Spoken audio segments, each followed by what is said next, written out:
आज मी ज्वारीच्या भातवड्या करणार आहे। आता याला कोणी ज्वारीच्या पापड्या म्हणतात, भातवड्या म्हणतात। पूर्वी तर भातवड्याच म्हणायचे। त्यासाठी ते मी 2 किलो ज्वारी घेतलेली आहे।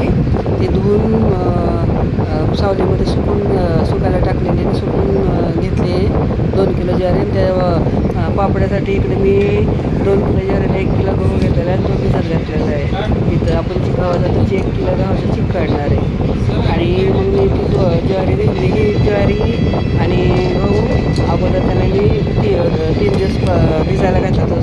धुवून स्वच्छ त्याला भिजायला घातलं होतं। भिजल्यावर मग मी ज्वारी काढून घरामध्ये पंख्याखाली त्याला सुकवायला टाकलं होतं 1 तासभर आणि मग त्याला मी मिक्सरवर मी भरडून घेतलेलं आहे, म्हणजे फिरवून घेतलेलं आहे। ज्वारी गिरणीमध्ये काही गेली नाही, थोडंसंच होतं 2 किलोचं म्हणून।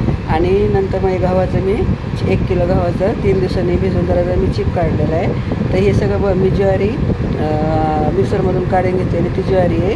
आता त्याचं मी चाळून घेतलेलं आहे पीठ, चाळणीने पीठ चाळून घ्यायचं। नंतर राहिलेलं त्याचं पण आता हे आपण जे मोठे राहिलेले आहे कणी वगैरे त्यातून आता आपण पाकडून त्याच्यावर कोंडा वगैरे ज्वारीचं सगळं काढून घेणार आहोत। आणि इकडं गहू भिजायला घातलं त्याचा मी चिक काढलेला आहे, तर तो चिक आता काढून झालेला आहे आणि तो आता मी गाळून घेऊन एवढं पातेल्यावर झालेलं आहे। आणि आता हे असंच रात्रभर ठेवणार आणि एवढं कोंडा निघलेलं आहे बघा 1 किलोचं। आणि असं त्याला मी रात्रभर ठेवून देणार आहे। आणि ज्वारीचं पीठ मी आता ते आपण काढलं होतं ते पापडासाठी, ते काय मी रात्री भिजवलं नाही, कारण आता उन्हाळ्याचे दिवस आहेत ना, ते खूप आंबतं, ते आंबूस लागतात। म्हणून मी काय सकाळीच फक्त ते करताना कालवून घेतलेलं आहे बघा पाणी टाकून। काय ते हा गव्हाचा चिक आहे आणि त्यासाठी साहित्य घेतलेलं ते मिरची की नाही आपली लाल मिरची दुकानात मिळते ती अशी बारीक हाताने चोरून घेतलेली आहे। त्यासाठी ते जिरं घेतलेलं आहे, पाववाटी जिरं घेतलेलं आहे, तीळ घेतले, अर्धी वाटी बडीशेप घेतलेली आहे आणि मीठ पण घेतलेलं।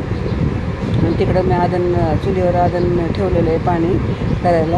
आता हे गव्हाचं चिक ज्वारीचं पीठ कालून घेतलेलं हे सगळं एकत्र करून घेतलेलं आहे आणि शिजायला टाकलेलं आहे। आणि तर हे शिजायला टाकले की एकसाथ त्याला सारखं हलवत राहायचं, कारण त्याच्या गोटाळ्या होतात, गाठी होतात, म्हणून याला काय हाताला वगैरे लागत नाही, पण ते शिजूस्तवर मग चांगलं त्याला असं मस्त चांगलं जवळजवळ मला 1.5 ते 2 तास लागले बघा शिजवायला। त्याला छान असं शिजवून घेतलेलं आहे आणि मग शिजून घेऊन पीठ तसं माझं घट्ट झालं आणि पातेलं ते म्हणजे फुल भरलं होतं पातेलं। मग पाणी काय त्यात मी टाकलं नाही परत। आणि मग याचा हाताळा थापेवाड्या केल्या बघा हातानेच। असं आपण पळीने पण पापड टाकू शकतो थोडंसं पातळ करून। आणि हाता पण पूर्वी तर असेच करायचे, हातावर खाली साडी टाकलेली, साडीवर पाणी म्हणजे साडी पूर्ण मी ओली करून घेतली होती, त्याच्यावर आता एक गोळा टाकून असं डायरेक्ट मी सगळं हाताने थापून घेते।